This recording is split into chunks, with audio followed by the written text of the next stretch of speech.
Hola amigos, ¿cómo están?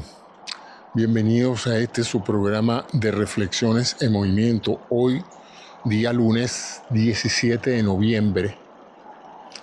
Un día bien agradable aquí. Y el tema de hoy es las excusas. ¿Qué es una excusa? ¿Por qué nos excusamos? ¿Qué tipos de excusas hay? ¿Son buenas o son malas las excusas?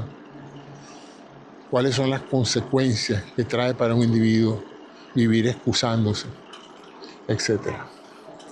Entonces, la razón fundamental por la que escojo ese tema hoy es porque todos, de alguna u otra manera, todos los seres humanos, tarde o temprano, hemos tenido la necesidad de excusarnos por algo, por alguna cosa que hemos hecho mal hecha o algún incumplimiento que hemos hecho de algo que se esperaba de nosotros. Hemos, como dicen, quedado mal. Y entonces vamos a tratar de poner un poquito de reflexión en qué es eso que uno llama una excusa. ¿Por qué se produce? Todos nosotros crecemos y nos desarrollamos en un ambiente familiar, educativo, cultural, que nos hace configurar una imagen de nosotros mismos. Yo soy una persona inteligente, soy una persona venezolana, ahora soy estadounidense, soy cumplido, soy trabajador, soy médico, qué sé yo. Cualquiera tiene una imagen propia de sí mismo, usualmente positiva. Hay gente que tiene una imagen muy negativa de ellos mismos, lo cual resulta patológico, porque las personas que desarrollan una imagen positiva de ellos mismos tienden a ser más felices en la vida, a ser más felices a las personas que están con ellos, y de alguna manera pues eso contribuye a generar un ambiente de crecimiento emocional y físico mucho más nutritivo y positivo. Las personas que tienen una muy mala imagen de ellos mismos, primero los demás lo notan rápidamente, lo cual representa un problema porque entonces no solamente es uno el que se mete con uno mismo, sino que los demás de alguna u otra manera replican ese sentimiento y eso genera trastornos físicos de la salud y emocionales de la mente, ¿no? Pero no quiero hablar hoy sobre eso, sino que qué pasa con esa autoimagen que nosotros creamos, producto primero de nuestra genética, de quién somos, las experiencias que hemos vivido, la cultura en la que nos desarrollamos, ¿no? Por cierto, en la cultura latina, mucha gente, a medida que yo he viajado y me he expuesto a otras culturas, dice que nosotros vivimos excusándonos por todo, que somos unos maestros, unos artífices de la excusa, que cada vez que quedamos mal con alguien por incumplimiento de algo, siempre tenemos una excusa y por supuesto nosotros pensamos que es una muy buena excusa que lo justifica todo, porque pues hay excusas justificables y hay excusas que tienen una penalidad moral en el sentido de que las personas afectadas por el incumplimiento nos van a atribuir la responsabilidad de haber incumplido. En las excusas justificadas, la responsabilidad no es nuestra. Y voy a empezar con mis ejemplos, pues. Si usted llega tarde a su trabajo, usted está incumpliendo un compromiso tácito de ir a una reunión a una hora prevista, una reunión que a lo mejor es muy importante. Y más que la reunión sea importante, es muy importante que usted atienda, porque usted va a tener un papel relevante en esa reunión. Hay reuniones donde uno en realidad, si va o no va, no pareciera haber muchas consecuencias. Pero hay reuniones donde sí, donde uno es el que va a hacer presentar el tema, donde uno es el que va a hacer la venta, donde uno es el que va a hacer el cierre de la reunión. Entonces, si uno no va, no hay nadie preparado para atender ese compromiso. Nosotros en el mundo de la salud tenemos que ser sumamente serios en los compromisos porque usted no puede incumplir a un paciente que tiene que operar o no estar a tiempo o no estar a mano o no estar preparado para una necesidad que no puede ser pospuesta por parte del paciente. Entonces uno tiende en general que digo yo, la mayoría de los médicos tenemos a entender que la ausencia o la falta de incumplimiento de algún proceso, de alguna actividad que se exige, tiene mucha relevancia para otras personas. Otras personas tienen profesiones que no son tan importantes para otros. Pero ahora vamos a hablar entonces de que producto de esa educación que nosotros hemos tenido, de los principios familiares, culturales, hasta religiosos, tenemos una autoimagen que hay que enriquecer.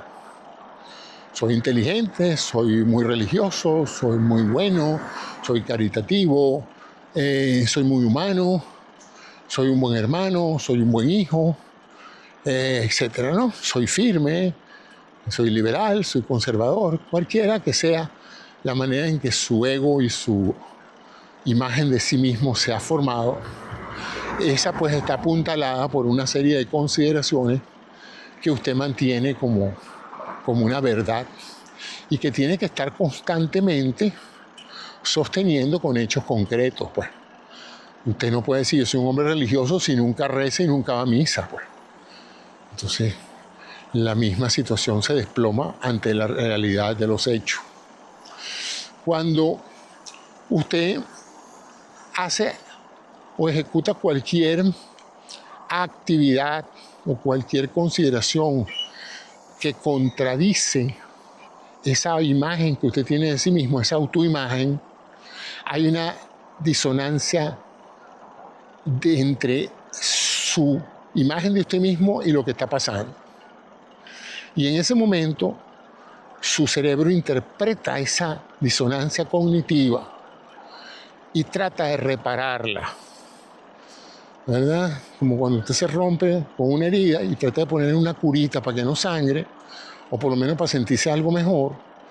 Entonces usted pone esa curita en la herida. Entonces cuando usted hace algo que contradice esa imagen de usted mismo, que contradice sus principios, la manera en que usted trata de curarse de esa disonancia cognitiva y de esa sensación de malestar que usted tiene porque no es consecuente con usted mismo, es la excusa. Entonces usted inmediatamente fabrica una excusa. Bueno, es que no he ido a misa porque estaba muy ocupado, o no he ido a misa porque no me gusta el sacerdote, cualquier cosa, en el caso de la gente religiosa, ¿no? O no he cumplido con las tareas, no me he preparado para el examen porque estoy muy tenso, estoy muy excitado con esta situación, estoy preocupado, estoy ansioso, estoy nervioso, y eso no me permite estudiar con tranquilidad. Es una excusa que usted se está dando usted mismo. Y eso entonces el cerebro identifica la diferencia entre lo que usted quiere ser y lo que termina siendo y fabrica una explicación. Y una explicación a favor de usted, una explicación sana que diga, no me preparé para el examen porque la materia es muy difícil, o porque no tengo un buen sitio de estudio, o porque no me prestaron las notas de las clases, etc., ¿no? Rara vez la explicación o la excusa que usted dice es la verdadera, ¿no? Bueno, no me preparé el examen porque soy un flojo e irresponsable, que no he estudiado nada para este examen, y lo más probable es que me raspen, porque si no me he ocupado de eso, pues es inevitable que la mayoría de las preguntas me van a ser ajenas y por lo tanto pues voy a sacar muy mala nota. Expresión que en Venezuela se dice raspar en el examen, sacar muy mala nota. Entonces, uno rara vez se pone esa excusa por delante. En ese momento, pues también puede ser que cuando usted ve las notas finales y algún compañero de clase le pregunte, ¿cómo saliste, José? Bueno, chicos, salí muy mal, imagínate tú, yo pensaba que iba a sacar 18 del 1 al 20 y saqué 10. Suma con 10, como decía uno en una época. O sea, casi que no paso, pues, porque menos de 10 estaba reprobado. Entonces uno inmediatamente, ante los compañeros, uno no dice, es que soy un sinvergüenza que no estudié nada, sino que uno automáticamente, para reparar su autoestima y su imagen ante los otros, uno dice, es que tú sabes que mi mamá estaba enferma, no pude estudiar. o tuve una complicación que no me permitió dedicar las horas que necesitaba, o se me perdió el libro, qué sé yo. Fabricamos una excusa. Esa excusa transitoriamente nos hace sentir mejor ante los otros porque protege nuestra imagen. Cuando otros estén chismeando y diciendo, pero ¿cómo es posible que José haya sacado 10 en el examen? Alguien dirá, no, pero es que tú sabes que su mamá estaba enferma. Esa es la razón por la cual no pudo sacar una mejor nota. El pobre casi que no pasa. Él mismo me lo dijo, que su mamá estaba enferma. O sea que de esa manera vivimos constantemente fabricando excusas para nosotros mismos y para los demás. Y como les dije, hay excusas valederas. ¿Qué es una excusa valedera? Una explicación de por qué incumplimos o de por qué pasaron las cosas que pasaron. Porque a veces no es por incumplimiento, a veces es por acciones concretas. Tú fuiste, introdujiste la demanda y era todo lo contrario de lo que tenías que hacer. Y entonces tú te disculpas ante los demás y dices, pero ¿cómo a mí se me ocurre haber introducido una demanda en el tribunal que no era? Y ahora pues entonces el que está esperando la demanda no la va a encontrar nunca y esta gente no va a saber qué estoy haciendo. ¿Cómo es posible que sea tan bruto que se me ocurrió hacer esto, no? Y uno se siente muy mal porque contradice la eficacia que uno cree que tiene siempre. Sin embargo, somos humanos. Fallamos, nos equivocamos, nos distraemos.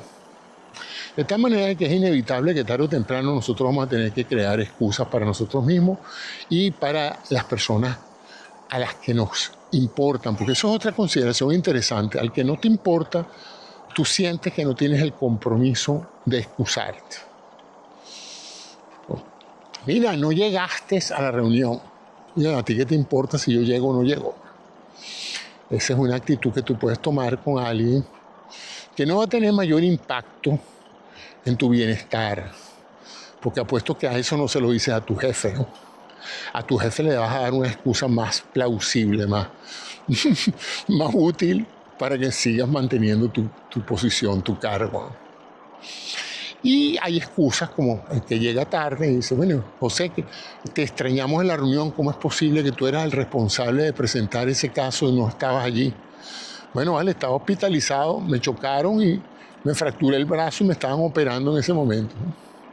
Cuando tú presentas una excusa de esa y es real, automáticamente, socialmente ya estás exonerado de culpa, porque tú dejaste de cumplir o hiciste algo, pues, por razones perfectamente explicables, ¿no?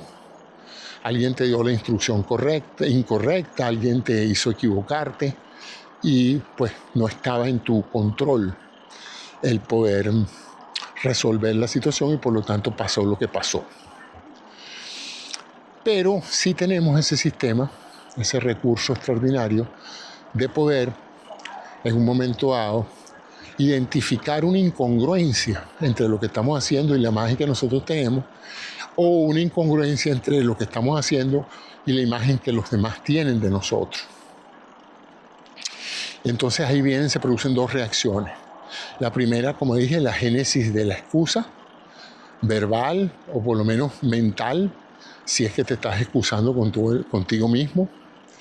Y la otra es la sensación de malestar, ¿verdad? Te sientes mal y sientes un profundo bochorno, una sensación emocional de arrepentimiento. Y te estás arrepintiendo porque has quedado mal ante los demás y has quedado mal ante ti mismo.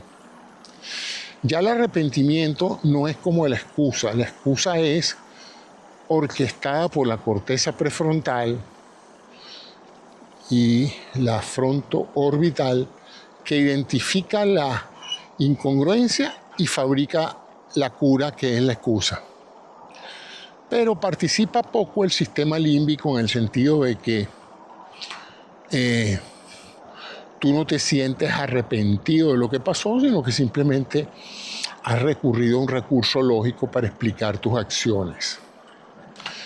Pero cuando tú has obrado mal, entonces se asocia a la disonancia cognitiva, a esa disonancia entre lo que debería haber pasado y lo que terminaste haciendo, de arrepentimiento, de malestar.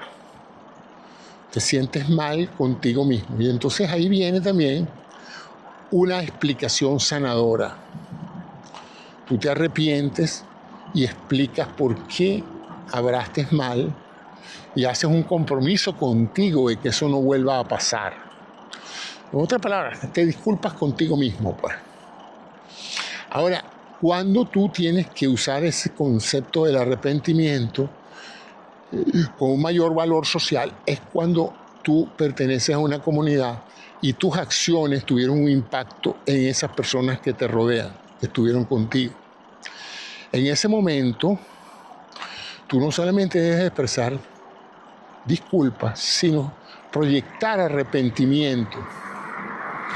Porque hay disculpas técnicas como la que les dije antes: no pude asistir a la reunión porque estaba en el hospital, no podía, o porque llegué tarde porque estaba involucrado en un accidente de tránsito y no podía llegar, no pude llegar a tiempo. Ahí es una disculpa técnica y técnicamente va a ser sancionada la disculpa. Van a decir, bueno, lógico, pues a cualquiera de nosotros le hubiera podido pasar lo mismo. Pero hay disculpas con respuestas morales, ¿no? Miren, lamento profundamente haber llegado tarde, pero fue que me quedé dormido en la mañana. Entonces, ya ahí la explicación, la excusa, tiene un componente moral por parte de los que están a tu alrededor y dice, bueno, ¿por qué tú no tomaste previsiones para buscarte un despertador y levantarte a tiempo? Porque fue una irresponsabilidad quedarte dormido, porque te estábamos esperando. Y ahora viene la parte que genera, digamos, el arrepentimiento, que son las consecuencias de tus actos, ¿no? De que no solamente llegaste tarde a la reunión, sino que producto de esa tardanza el cliente se fue y no cerró el negocio, y eso le va a significar a la empresa mucho dinero en pérdidas, el prestigio y la sensación de que esa empresa no es seria. Entonces todos tus compañeros se van a ver afectados por tu irresponsabilidad al haberte quedado dormido. Y ese drama pues lo hemos vivido todos los que trabajamos con horarios y con responsabilidades de todo tipo, sean médicas, empresariales, etcétera. Sabemos que hay un principio que es: no hay excusa, ¿no? No hay excusas. Y es hasta cultural. Hay culturas que son más tolerantes a las excusas. Los latinos, como vivimos dándonos excusas por todo, los políticos se excusan por los desastres que hacen, la gente constantemente se excusa y se arrepiente de lo que hacen. En otras culturas, ese tipo de acciones es duramente castigado. En el momento en que tú, por alguna razón u otra, vives excusándote en vez de cumplir con tu trabajo, tú pasas a ser una persona no confiable. Y eso tiene grandes repercusiones laborales y hasta humanas en tu matrimonio, en todo, ¿no? Si tu pareja termina concluyendo que tú no eres una pareja responsable, que le dejas todo a ella, que te comprometes a hacer cosas y después no las haces, pues irremediablemente pues vas a tener la situación donde tu esposa va a ir o tu esposo va a ir perdiendo poco a poco la confianza en ti, y eso va a tener repercusiones y tú te vas a sentir arrepentido de lo que está pasando. Entonces, como todo en la vida depende de una serie de neurotransmisores, la dopamina es un factor enormemente importante, la adrenalina también, porque en algunos momentos esta combinación permite que las personas entren en un cierto goce o disfrute de una situación que les hace difícil cumplir con el compromiso que se han planteado. El ejemplo clásico es el joven. Voy a hablar una experiencia que creo que muchos de mis compañeros de promoción recordarán. donde, qué sé yo, un día antes del examen, que es a las 8 de la mañana y es oral. Muchos de los exámenes en medicina son orales. El examen oral tiene un componente importantísimo que es una confrontación entre el profesor y el alumno, ¿no? Tú vas a tener que demostrarle al profesor que tú sabes de lo que estás hablando. Cualquier pregunta, hasta tu lenguaje corporal y tu apariencia física son relevantes a la hora del examen. Más, tú puedes responder muy bien y si parecieras indeciso o que estás adivinando la respuesta, es terrible, ¿no? Y a veces es lo contrario, a veces una persona que proyecta una imagen de seguridad, aunque su respuesta no sea tan de calidad como debería ser, el profesor se ve influenciado por tu caradurismo y por lo menos algo de nota te da, ¿no? Yo viví una de esas experiencias una vez, hablando de otra cosa como siempre. Tenía un examen y yo había estudiado muchísimo, no sé por qué. A mí siempre me fascinó mucho la fisiología del riñón, cómo es que funciona el riñón y cómo se enferma el riñón, que es la fisiopatología del riñón. Bueno, y yo estaba preparado para mi examen y yo decía, es que seguro que el profesor me va a preguntar sobre el daño renal, qué pasa durante un daño renal por cualquier trauma, quemadura, etcétera, porque él es nefrólogo. Yo hice esa apuesta, ¿no? En el momento del examen, él no me preguntó nada del riñón, sino me preguntó de la vesícula, de la vía biliar y de la fisiología del hígado, que aunque yo la había estudiado, no estaba tan confiado en mi proyección del examen, en la visualización que uno hace del examen. Es muy interesante. En toda ejecución de un acto requiere que tú antes de la ejecución proyectes una idea, una imagen de cómo vas a hacer las cosas. Lo hacen mucho los atletas, pues antes de hacer una gimnasia o hacer un acto acrobático, ellos se lo imaginan realizándoselo, ¿no? Y en base a eso generan toda una estructura mental de coordinación motora. Si tú al último momento le cambias el ejercicio y lo pones a hacer otro, es muy factible que él no pueda hacer lo que pensaba hacer bien, porque se encuentra en una disociación entre lo que él quería hacer y lo que lo han mandado a hacer. Y en los exámenes se ve eso muchísimo, porque tú no sabes qué te van a preguntar. Bueno, a raíz de eso el profesor empezó a preguntarme y yo no hallaba cómo responder. Y entonces apenas me preguntaba algo sobre el hígado, yo le decía tal cosa, porque el riñón, y me iba hacia el riñón. Y él se dio cuenta, evidentemente, que yo no quería hablar del hígado, sino del riñón. Y entonces me dice, pero es que yo no le estoy preguntando de cómo están los túbulos renales, yo le estoy preguntando por la bilirrubina. Y entonces yo seguía y decía, bueno, que la bilirrubina es muy importante, pero también lo es la creatinina. Y volvemos al riñón. Total que al final el profesor se dio cuenta de que yo estaba muy inseguro sobre la fisiología hepática, pero muy seguro sobre la renal.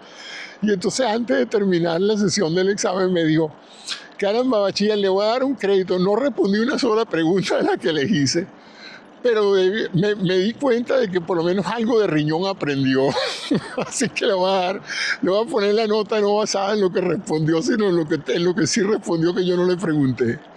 Entonces me dio muchísima risa porque, bueno, de una u otra manera mi excusa fue esa, pues.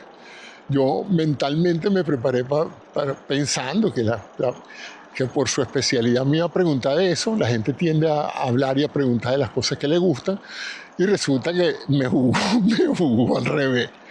Entonces pongo eso como ejemplo porque de alguna manera mi excusa, la que yo me hice yo mismo, era moralmente plausible, pues uno no puede saber todo, entonces uno tiende siempre a pivotear hacia las respuestas que uno maneja. Entonces, el ejemplo que les quería decir de las excusas es que yo creo que simboliza esta historia, la típica, ¿no? Un día antes del examen, alguien viene y te dice, mira, José, hay una fiesta en casa de fulanito, ¿por qué no vienes a la fiesta y pasas un ratico ahí? Va a haber unas muchachas muy lindas y va a haber suficiente caña. A los que no saben lo que es eso, en Latinoamérica la palabra caña pues es alcohol. Va a haber bastante alcohol, va a haber alegría, va a haber música, bueno, vamos a pasarla bien, vamos a pasarla bien. El asunto es que tú, en vez de decir, tengo examen mañana, yo no debería ir por ninguna fiesta, yo me voy a quedar. El primer planteamiento es que en ese momento tu dopamina está a chorros, creándote la expectativa de placer de lo que vas a conocer en la fiesta. Vas a conocer una muchacha linda que a lo mejor va a terminar siendo tu esposa, vas a pasarla muy bien con tus amigos, vas a reírte, vas a bailar sabroso. Todo eso está inundando tus circuitos límbicos. Y por otro lado está tu corteza prefrontal recordándote que mañana tienes un examen a las 7 de la mañana. Pero el sistema límbico es tremendo. Él tiene unos recursos increíbles para enceguecerlo a uno con la pasión y el entusiasmo por lo prohibido, por lo excitante y bueno, por lo que nos hace sentir bien, pues. Quedarse allí, seguir estudiando, dormir temprano y ir para el examen no genera mucha excitación, no genera mucha dopamina. Irte para la fiesta sí lo genera. Entonces ahí está tu comandante interno diciéndote vete para la fiesta, no hay problema. Una horita, solamente te vas una hora, dentro de una hora disfrutas una hora de fiesta y después dentro de una hora a las 9, 10 de la noche le dices a tus amigos me tengo que ir porque mañana tengo un examen. Recuerda no tomar mucho licor y esa es la primera excusa, ¿no? Entonces tú te excusas contigo mismo de la responsabilidad de dormir bien y prepararte para el examen y te creas la excusa de que tú sí vas a poder ir, disfrutar una hora de fiesta y va mañana a salir bien porque te has preparado durante semanas y sabes la materia y estás confiante que vas a salir bien. Te vas para la fiesta, consigues una muchacha de lo más encantadora o un grupo muy encantador, te transformas en el centro del grupo. Todo el mundo no hace sino hacerte preguntas porque tú estudias medicina y entonces estudiante de medicina resulta una celebridad a los 18, 19 años y pasan las horas, pasan la cervecita, el bailecito, la sensación, la ducha esa, la regadera de dopamina y adrenalina te baña por completo y tú bloqueas la corteza prefrontal que te está diciendo o recordándote ocasionalmente mañana tienes el examen. Finalmente son las 4 o 5 de la mañana, tú estás intoxicado con algo de alcohol, a lo mejor no has tomado tanto, pero sí la estás pasando demasiado bien. Y revisas el reloj y dices, cónchale, me pasé. Dije que iba a venir por una hora y ya llevo 5 horas aquí bailando y rumbeando. Y mañana, en un par de horas tengo un examen. Entonces viene la segunda excusa. No te preocupes, que tú dominas esa materia. Tú eres un tigre. Tranquilo, que eso está planchado. Ese examen no guarda secretos para ti. Esa era una de las mentiras que uno se decía a uno mismo, ¿no? Porque uno trata de explicar su comportamiento hasta ese momento y entonces busca una excusa. Y la excusa en ese momento es que tú eres un tigre en esa materia, que a ti no te pueden raspar, que tú puedes, es más, salir de la fiesta directo para el examen y vas a salir muy bien.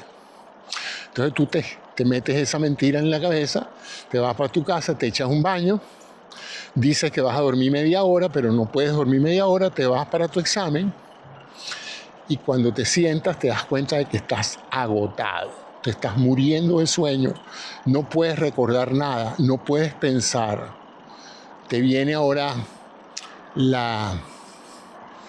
como nosotros decimos, la resaca, el malestar de todo el cansancio físico, mental y emocional que has tenido por 4 o 6 horas de rumba. Y en ese momento dices, ¿cómo es posible que yo haya caído en esta trampa que me puse yo mismo? Y entonces te vas a dar el arrepentimiento, te vas a sentir mal y te vas a explicar entonces de nuevo que bueno, no hay problema, vamos a ver si puedo hacer algo del examen. Por supuesto que las probabilidades indican que vas a salir muy mal en ese examen. No porque no conozcas la materia, sino porque estás agotado. Ahorita si te preguntan tu nombre, lo escribes mal. Así queda uno después de una noche de farra. De tal manera de que entonces no te queda otro remedio que emitirte una disculpa contigo mismo y esperar la nota. Cuando salen las notas, entonces verifica las consecuencias de tus actos. Saliste muy mal, bajo tu promedio, quedaste mal contigo mismo, con tus compañeros y con tu profesor, que te tiene como un excelente alumno y que no puede creer las razones por las que tú saliste tan mal esa noche, ese día.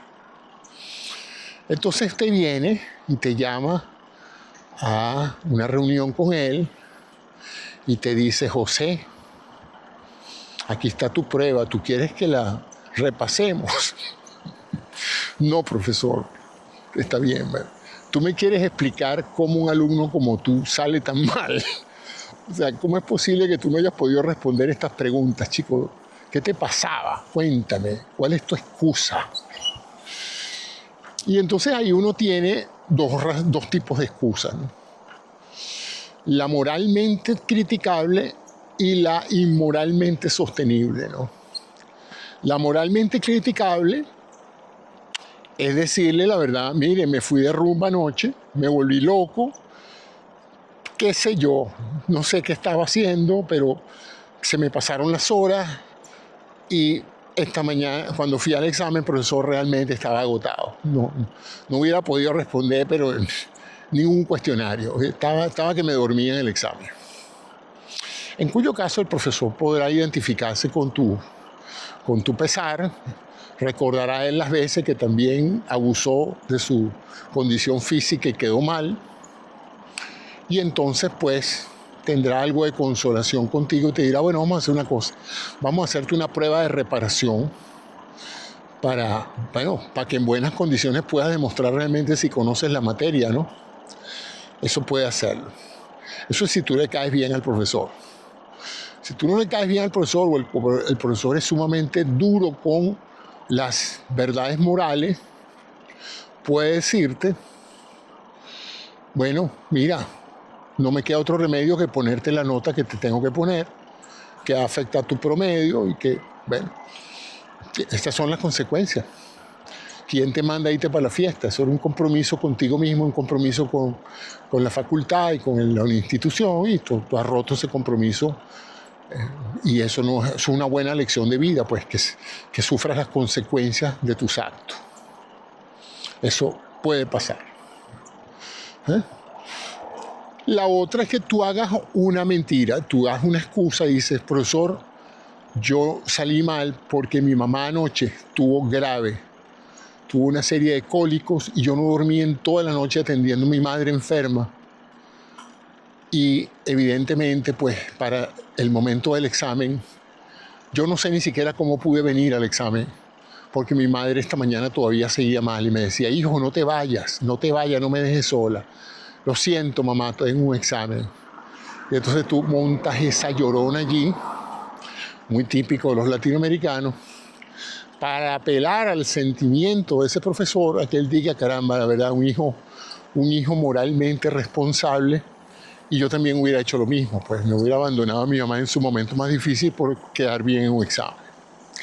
Entonces tú apelas a eso en la búsqueda de reconciliar tu imagen interna y tu imagen ante los profesores, ante el profesor. Admitir la verdad es penoso, entonces se espera que tú hagas eso. Entonces así nos movemos a eso. Por supuesto, si esa excusa y ese incumplimiento se traduce en una mala nota, en que pierdes el año o en que quedas mal con tus compañeros, si era una reunión de trabajo y el negocio se cayó porque tú no fuiste, entonces vienen los arrepentimientos, que es ante las consecuencias. Y entonces ahí viene otra reparación que tú estás haciendo en tu prestigio y en tu autoestima. Tú dices: caramba, no sirvo para nada. ¿Cómo es posible que me hayan botado el trabajo por esto que hice? No era para tanto. Pero la verdad es que yo me descuidé o no sé qué se hizo al boarding pass, no lo encontré, me dejó el avión, no pude despegar, no llegué a tiempo a la reunión, perdí el vuelo. Y todos hemos confrontado tarde o temprano, por razones excusables o inexcusables, la tragedia de tener que generar una excusa y de tener que arrepentirnos de algo que hicimos mal hecho. Y esa es la reflexión de hoy. Importante porque se da en todo, en la vida doméstica, en la vida de la relación de pareja, se da en las relaciones con los hijos que incumplen con los padres y se excusan. Más, podríamos decir que en muchas áreas culturales la mayoría de las relaciones humanas son una constante generación de excusas. ¿Por qué no viniste? Por esto, por esto. Había mucho tráfico, ¿no? No había ningún tráfico, ¿no? Saliste tarde porque te distrajiste haciendo otra cosa, ¿no? Pero no ayuda nada en la relación social y la convivencia social diciéndole a la gente, mira, llegué tarde porque me dio la gana de llegar tarde, porque no me importa mucho llegar temprano a una reunión tuya y ya está. Entonces tú haces eso y prácticamente estás firmando tu sentencia de antisocial porque no te van a volver a invitar para las reuniones y te vas a transformar en una de las peores cosas que le puede pasar a una persona en una comunidad, que es ser inconstante y no confiable. Inconstante es una persona que hoy es una cosa y mañana es otra, no hay constancia en los términos de su relación con la comunidad a la que pertenece. Y no confiable es que toda la persona ya no puede pensar que tú eres una pieza esencial de nada, porque tú tienes el mal hábito de que cuando más la gente te necesita es cuando menos te consigue. Cuando una persona se transforma en una persona poco confiable, unreliable, como se dice en inglés, tu score social baja muchísimo. Nadie te invita para nada, nadie te convoca a nada, nadie te hace partícipe de nada. A veces te informan de los eventos o de las situaciones familiares o sociales, pero les da lo mismo si vas o no vas.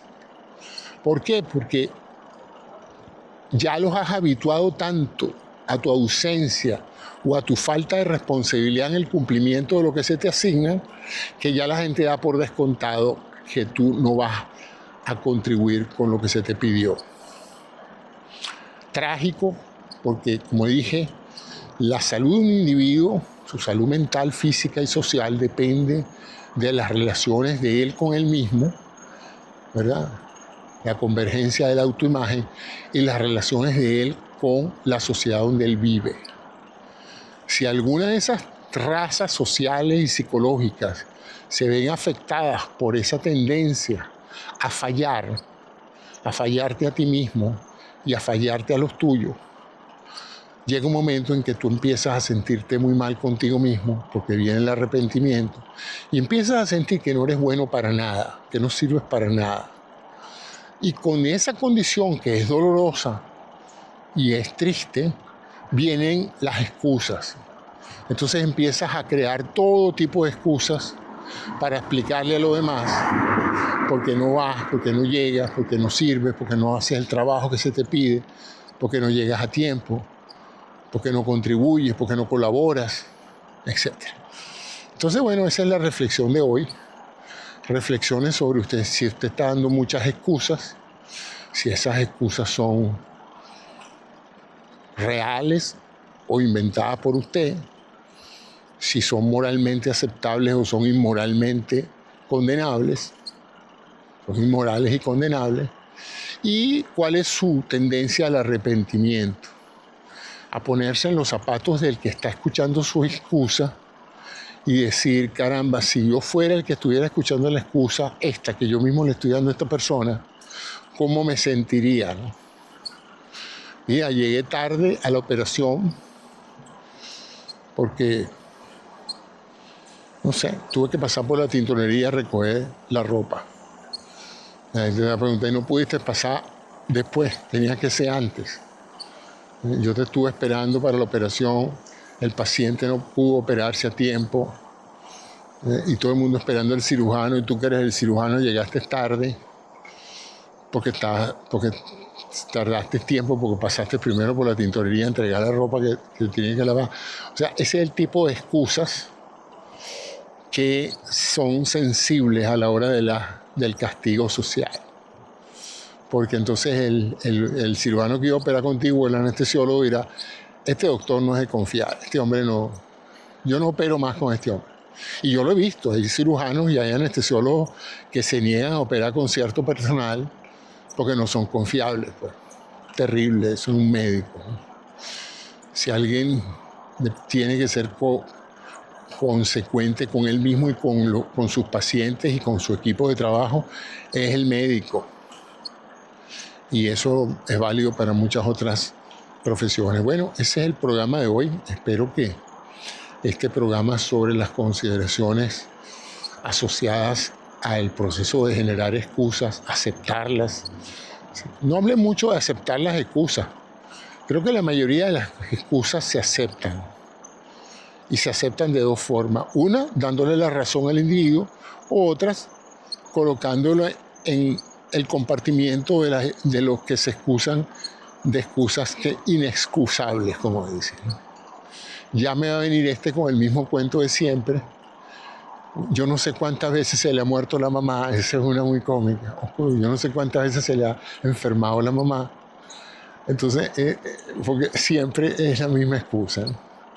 Y me imagino que hay un elemento de autocrítica, ¿no? El que usa esa excusa muchas veces dirá, caramba, la verdad es que ya me da pena con mis compañeros y me da pena conmigo mismo, pues.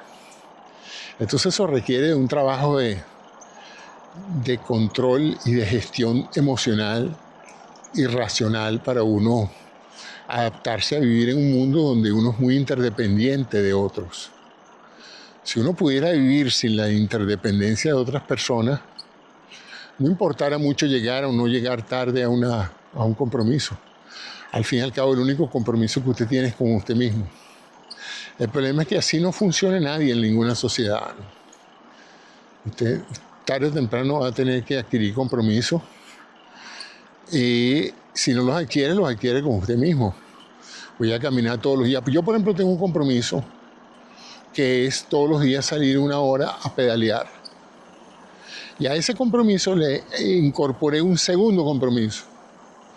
Y es, mientras pedaleo, yo voy a hacer reflexiones de movimiento. Es decir, voy a grabar un programa sin guión, continuo, sin pares, sin cortes, sin mucha edición, no voy a editar nada. De hecho, ya me he acostumbrado a que resulta más honesto publicarlo tal como lo dije. A veces cometo errores y digo, lo voy a cambiar de... No, ¿por qué lo voy a cambiar? Si me equivoqué, me equivoqué. Si me estuvieran escuchando, lo hubieran oído. Entonces, si lo hubieran oído escuchándome y hubiera tenido el impacto, cualquiera que esté fuera, lo mismo es cuando me están escuchando. El programa sale como fue grabado. Y eso para mí es un compromiso conmigo mismo y en parte con ustedes, pues con esas pocas personas que me ven y le dan like a mis programas y me hacen el comentario. Y para los que me van a ver en el futuro, porque yo tengo esperanzas de que, como a muchas personas, yo a veces veo muchos programas en YouTube. Más que lo que veo series de televisión, veo programas en YouTube. Y veo programas de hace 4, 5, 8 años, 10 años. A lo mejor muchas de esas personas han desaparecido ya. Muchos de esos creadores de contenido. Tuvo uno que fue un gran psiquiatra, amigo mío, que conocí. Y él se incentivó. Fue uno de los primeros que yo vi haciendo programas de interés médico sobre psiquiatría. Su programa se llamaba 1000 mensajes y su meta era hacer 1000 programas sobre temas psiquiátricos. Y los hizo con una regularidad y una responsabilidad enorme. Y se murió, mayor que yo. Se murió, pero ahí están sus programas. Y en ocasiones entro a verlos, porque es una excelente forma de recordarlo a él y de aprender. Porque todavía en los que ya escuché, los refresco y digo, ah, mira, qué interesante. Y descubro cosas nuevas en esos programas que ya escuché. Y en los que no escuché, pues bueno, imagínense ustedes, pues, el talento de este hombre, muy interesante. Por eso yo incentivo a muchas personas creativas o que tienen algo que decir o han adquirido ciertas destrezas en la vida, sobre todo destrezas intelectuales, que dejen para la posteridad un legado videográfico de lo que pensaban, de cómo lo pensaban y de cómo lo decían. Otro de los que yo sigo con mucha frecuencia es a Arturo Uslar Pietri, un intelectual venezolano brillantísimo, político. Bueno, ¿qué no fue para Venezuela Uslar Pietri? Fue la conciencia en una época, la conciencia intelectual de Venezuela. Estaba representada por las opiniones y por la actividad cultural e intelectual y literaria de Arturo Uslar Pietri. Se murió, y hizo miles de programas, increíbles. Un intelectual que tuvo incluso la visión de que no solamente escribió muy buenos libros y muchos artículos de prensa y dejó toda una trayectoria en el mundo de la publicidad y de la política, sino que todas las semanas hacía su programa de televisión que lo iniciaba con una frase que lo hizo icónico. Amigos invisibles. Y él iniciaba su programa llamando a sus amigos invisibles, a aquellos amigos que no podemos ver, pero que sí nos ven, ¿no? Y ese programa se llamaba Valores Humanos.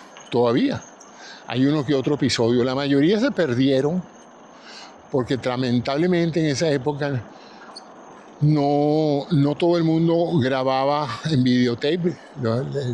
Los videotapes eran costosos, o sea que se grababan, se pasaban 2 o 3 veces por la sintonía y luego se reusaban esas cintas y se borraba el programa. O sea que no hay muchos programas, para los miles de programas que él hizo, no hay muchísimos que ver. Pero sin embargo se pueden ver en su canal de televisión, de YouTube, de Arturo Uslar Pietri, Valores Humanos. No solamente sus programas, sino también sus entrevistas. Entonces, resulta, como dije, fascinante ese proceso mediante el cual la gente deja constancia de lo que pasa por su cabeza, por su cerebro.